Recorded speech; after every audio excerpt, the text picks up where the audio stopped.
नमस्कार दोस्तों, एक बार फिर आपका स्वागत है आपके अपने YouTube चैनल पर। और हमने रोमांटिक लिटरेरी क्रिटिसिज्म हम कर रहे हैं, जिसके अंदर जो कल की हमारी क्लास थी वो विलियम वर्ड्सवर्थ के बारे में थी।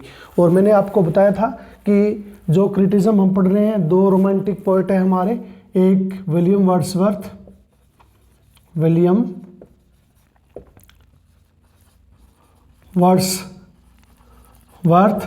और दूसरे हमारे कौन से हैं, एस.टी. कॉलरिज, जिनको आज हम पढ़ेंगे। तो इनका वर्क है जो आपको पता है 1798 से 1837 का जो समय है, रोमांटिक पीरियड है, वो हम साथियों पढ़ रहे हैं।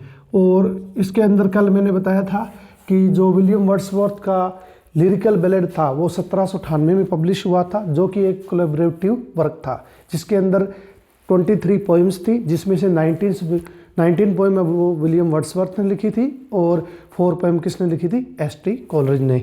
और हाईएस्ट प्रिस्ट ऑफ नेचर हम किसको मानते हैं, विलियम वर्ड्सवर्थ को, क्योंकि उन्होंने पहली बार ऐसा रोमांटिक लिटरेचर शुरू किया या रोमांटिसिज्म की शुरुआत की, जहाँ पहले व्यक्ति है वो राजाओं के बारे में या बड़े बड़े हीरो के बारे में या हीरोइक चीज़ों के बारे में लिख रहे थे। लेकिन इन्होंने जो कंट्री लाइफ है, जो रस्टिक लाइफ है, जो नेचुरल लाइफ है, उसको लिखना शुरू किया।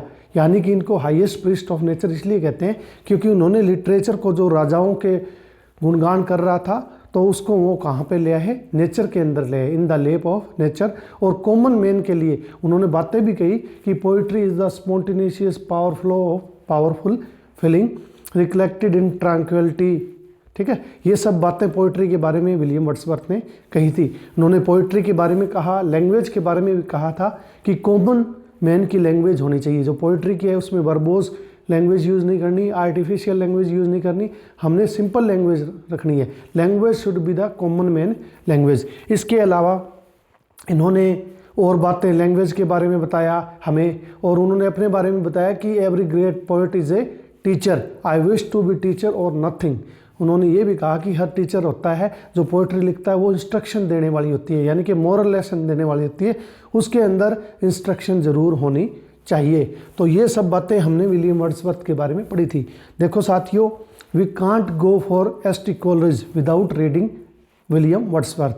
विलियम वर्ड्सवर्थ है, वहाँ से काम शुरू होता है। जब आपको बताया था 1794 में इन दोनों की मुलाकात होती है और ये अच्छे दोस्त हो जाते हैं, और 1798 में ये एक वर्क लिखते हैं। ये दोनों अच्छे दोस्त थे। इसके अलावा छोटी मोटी बातें और बता दूं कि 1772 में इनका जन्म हुआ और 1834 में इनकी क्या हो गई थी, मृत्यु हो गई थी।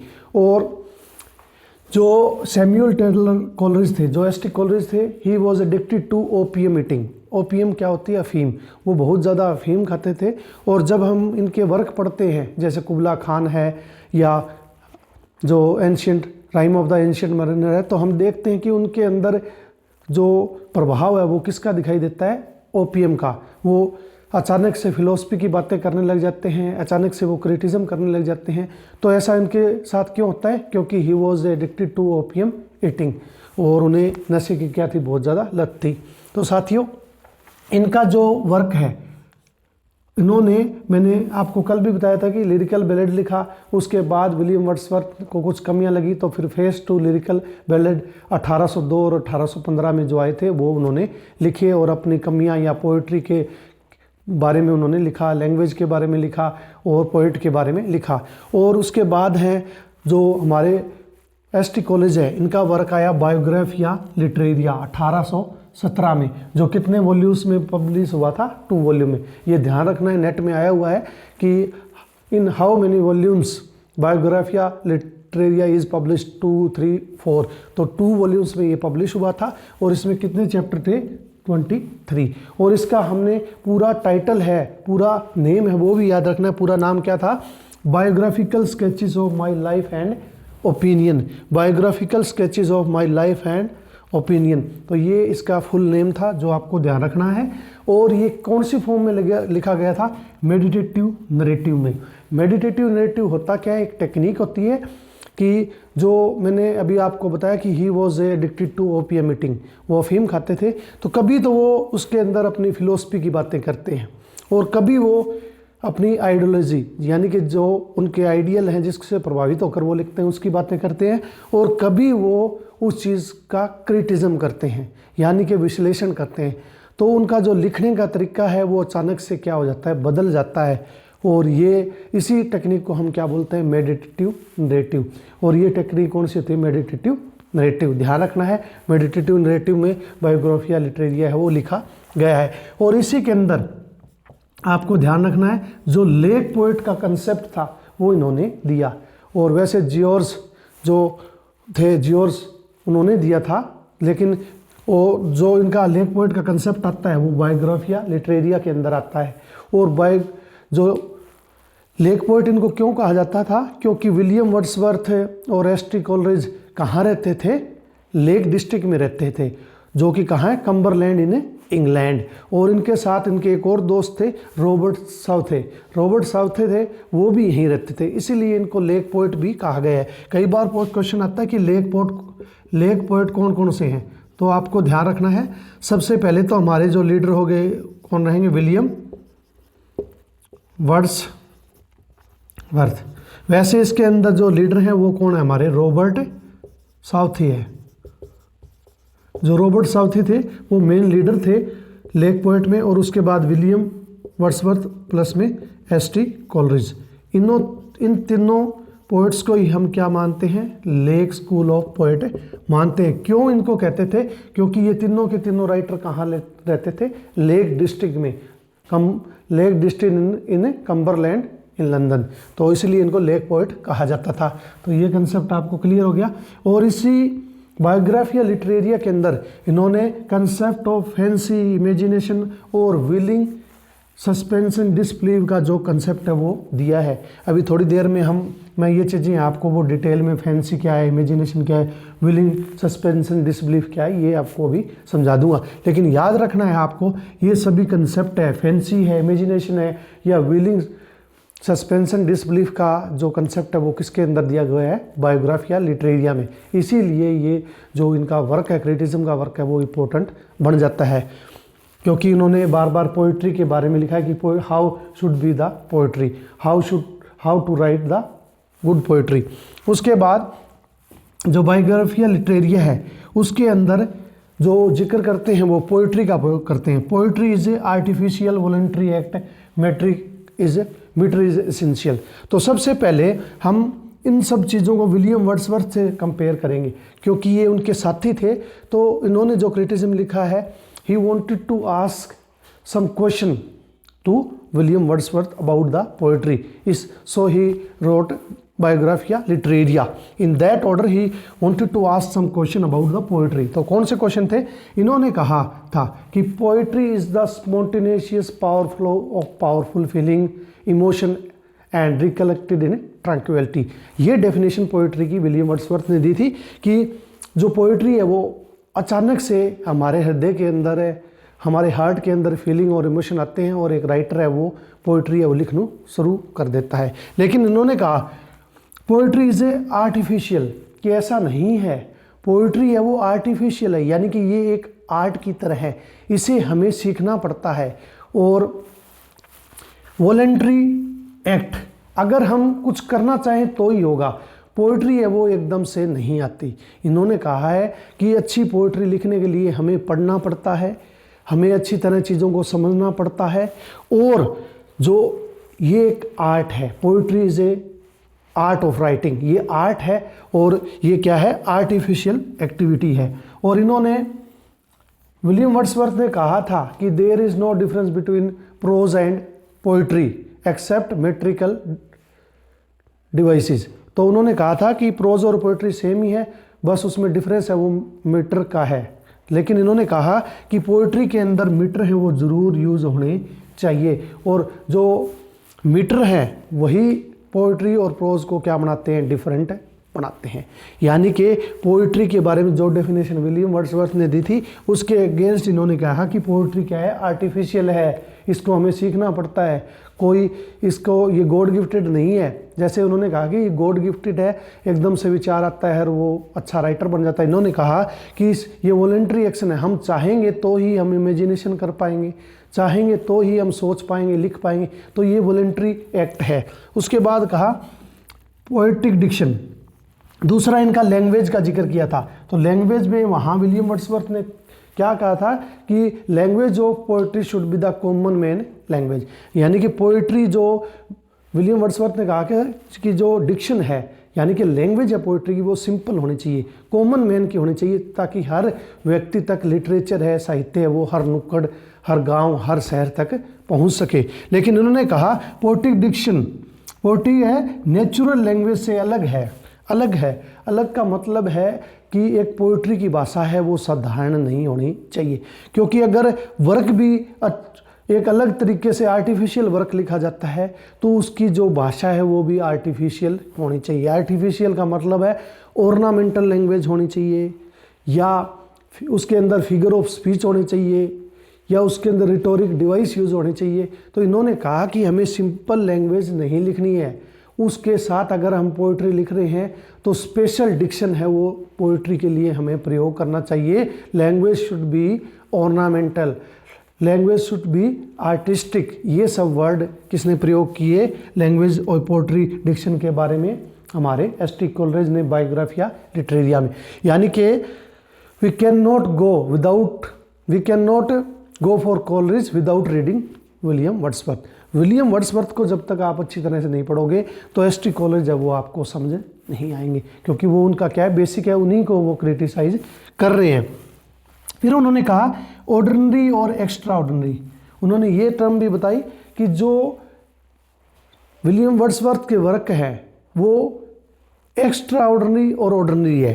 तो उन्होंने क्या कहा कि विलियम वर्ड्सवर्थ जैसे नेचर के बारे में लिखते हैं, तो नेचर के बारे में लिखने के साथ साथ, जैसे हम एक उदाहरण ले लेते हैं, इन्होंने जो the rhyme of the ancient mariner जो वर्क लिखा, तो उनमें पहले तो नेचर के बारे में सिंपल बर्ड्स को दिखाया गया है कि कैसे एक एल्बर्टोस नाम का उसके अंदर बर्ड होता है। ये ध्यान रखना है, बहुत बार क्वेश्चन आया कि कौन सा बर्ड होता है, तो एल्बर्टोस नाम का एक बर्ड होता है, वो शिप के ऊपर फ्लाई कर रहा होता है और उसका कैप्टन है वो उस एल्बर्टोस को मार देता है, और वो पक्षी उन्हें श्राप देता है कि वो सब मारे जाएंगे। तो बाद में एक तूफान आता है जिसके अंदर सारे के सारे मारे जाते हैं, सिर्फ एक व्यक्ति को छोड़कर। तो ये देखो नेचुरल चीज़ थी कि पक्षी आसमान में उड़ रहे थे, जो शिप था वो पानी में चल रहा था, ये नेचुरल सेटिंग थी। लेकिन अचानक से उसके अंदर सुपर नेचुरल एलिमेंट्स हैं वो डाल दिए जाते हैं, यानी कि एक्स्ट्रा ऑर्डिनरी चीज़ें हैं वो उसमें डाल दी जाती हैं। ये सब किस में देखते हैं हमें? इनके वर्क में। इन्होंने कहा कि ऐसा नहीं होना चाहिए, जो साधारण वर्क है उसमें साधारण ही चीज़ें हमें इंट्रोड्यूस करनी चाहिए। तो ये सब थे बायोग्राफिया लिटरेरिया के अंदर, ये सब चीज़ें हमें दी हुई है। उसके बाद आपको थोड़ा डिटेल में और थोड़ी जानकारी दे देते हैं इसके बारे में, थोड़ा रब कर लेते हैं। तो आपको विलियम वर्ड्सवर्थ को अगर आपने अच्छी तरह पढ़ा है तो एस.टी. कोलरिज को समझने में या पढ़ने में आपको साथियों कोई प्रॉब्लम नहीं आने वाली है। उसके बाद आपको जो मैंने लेक पोएट का बता दिया कि ये लेक डिस्ट्रिक्ट में रहते थे, रॉबर्ट साउथ थे, विलियम वर्ड्सवर्थ और एस.टी. कोलरिज, इसलिए इनको लेक पोएट भी हम बोलते हैं। फिर हम फैंसी का कंसेप्ट पढ़ते हैं। फैंसी का मतलब आपने समझना है फिक्स्ड यानी कि मेमोरी। फिक्स्ड मेमोरी के बारे में बात करते हैं कि जो राइटर होता है उसकी मेमोरी है वो फिक्स होती है, यानी कि वो इमेजिनेशन कर सकता है। हर व्यक्ति है, साधारण व्यक्ति है, वो क्या कर सकता है? इमेजिनेशन कर सकता है। तो हर व्यक्ति को हम पोएट तो नहीं कह सकते। और दूसरा था इमेजिनेशन। इन्होंने माना कि फैंसी है वो फिक्स्ड है, हर व्यक्ति में गुण होते हैं कि कुछ चीज़ों को याद रख सकता है, उनकी कल्पना कर सकता है और लिख सकता है, लेकिन वो हर व्यक्ति पोइट नहीं हो सकता। फिर उन्होंने कहा कि इमेजिनेशन का कंसेप्ट है उसको आप समझें, तो इन्होंने प्राइमरी इमेजिनेशन का कंसेप्ट दिया। प्राइमरी इमेजिनेशन या prime imagination concept, prime agent of memory. फिर उन्होंने दूसरा दिया सेकेंडरी, जो इम्पोर्टेंट है हमारे लिए जान लेना, जिसमें डिसॉल्व, डिफ्यूज और dissipative in order to create की टर्म इन्होंने दी। तो इन्होंने कहा कि जो इमेजिनेशन है वो प्राइमरी एजेंट है ह्यूमन बीइंग का, यानी कि हर व्यक्ति इमेजिन कर सकता है, कल्पना कर सकता है और सुपर नेचुरल एलिमेंट की भी वो कल्पना कर सकता है। लेकिन उन्होंने कहा कि सेकेंडरी इमेजिनेशन है वो इम्पोर्टेंट है, क्योंकि ये हर व्यक्ति में नहीं होती। ये स्पेशल प्रकार की क्या होती है, इमेजिनेशन होती है, जिसके अंदर dissolve, diffuse, dissipate in order to create. कुछ व्यक्ति होते हैं जो बहुत ज़्यादा इमेजिनेशन कर सकते हैं, डिसॉल्व कर सकते हैं, डिफ्यूज़ कर सकते हैं और डिसिपेट कर सकते हैं किसी चीज़ को बनाने के लिए। ये विशेष प्रकार की इमेजिनेशन किसके अंदर पाई जाती है, हमारे पोएट्स के अंदर पाई जाती है। तो फैंसी और इमेजिनेशन का जो कंसेप्ट है वो साथियों किसने दिया है, हमारे एस.टी. कोलरिज ने बायोग्राफिया लिटरेरिया में। ये आपको ध्यान रखना है। उसके बाद जो हमारा थर्ड है विलिंग सस्पेंशन, उसके बारे में बता देते हैं आपको। Willing suspension disbelief. Willing suspension disbelief क्या है कि जब भी हम किसी वर्क को पढ़ते हैं, किस लिए पढ़ते हैं, ताकि हमें उसके अंदर क्या मिले, एक एस्थेटिक प्लेजर मिले। और उन्होंने माना कि एस्थेटिक प्लेजर तभी मिलता है जब हम उस वर्क को क्या मानते हैं, विलिंग सस्पेंशन डिसबिलीफ मानते हैं। यानी कि साधारण भाषा में समझे, जैसे कि हमने शक्तिमान देखा, तो शक्तिमान है वो अचानक से के उसके अंदर क्या आ जाती है, सुपर पावर्स आ जाती हैं। उसके अंदर क्या आ जाती है साथियों, सुपर पावर्स आ जाती हैं। तो सुपर पावर्स के कारण अगर हम मान लें कि ऐसा इंसान में हो ही नहीं सकता कि सुपर पावर नहीं आ सकती, तो विलिंग सस्पेंशन डिसबिलीफ है वो ख़त्म हो जाएगा। जो हमें प्लेजर मिलना था उस वर्क को पढ़ने के बाद में, वो प्लेजर हमें प्राप्त नहीं होगा। यानी कि एस्थेटिक प्लेजर है, डिलाइट ऑफ रीडिंग है, वो हमें नहीं मिलेगी। तो उन्होंने कहा कि ये मुख्य चीज़ है, मोस्ट इंपॉर्टेंट है विलिंग सस्पेंशन डिसबिलीफ, कि हमें अगर एस्थेटिक प्लेजर किसी लिटरेचर में या रीडिंग कंटेक्स्ट में लेना है तो हमें विलिंग सस्पेंशन डिसबिलीफ को मानना ही होगा। जैसे कि हम कोई नॉवल पढ़ते हैं, तो अगर जैसे हम rhyme of the ancient mariner पढ़ते हैं, अगर हम मान लें कि ऐसे कोई सुपर नेचुरल एलिमेंट नहीं हो सकते, तो वहीं वो जो एस्थेटिक प्लेजर है वो उसका ख़त्म हो जाएगा और हम उसको महसूस नहीं करेंगे और जो वर्क है उसका लिखने का फ़ायदा नहीं होगा। तो विलिंग सस्पेंशन डिसबिलीफ का मतलब है कि हमें जो भी दिखाया या पढ़ाया जाता है उस पे यूं का यूं हम क्या करते हैं, विश्वास करते हैं। तो साथियों ये थी एस.टी. कोलरिज के बारे में छोटी सी क्लास। मैंने सब बात बता दी है कि मोस्ट इंपॉर्टेंट वर्क इनका बायोग्राफिया लिटरेरिया है। इसके अलावा फर्स्ट जो पोएम है लिरिकल बैलेड की, दो वो कौन सी थी, rhyme of the ancient mariner. इसके अंदर हम the rhyme of the ancient mariner पढ़ते हैं, फर्स्ट पोएम, ठीक है। दूसरी कुबला खान पढ़ते हैं, क्रिस्टावेल पढ़ते हैं, क्रिस्टावेल पढ़ते हैं। तो ये बहुत सारी पोएमें थी वो इसके अंदर इंट्रोड्यूस की गई थी और इन सभी के अंदर क्या थे, सुपर एलिमेंट्स भी दिखाए गए थे।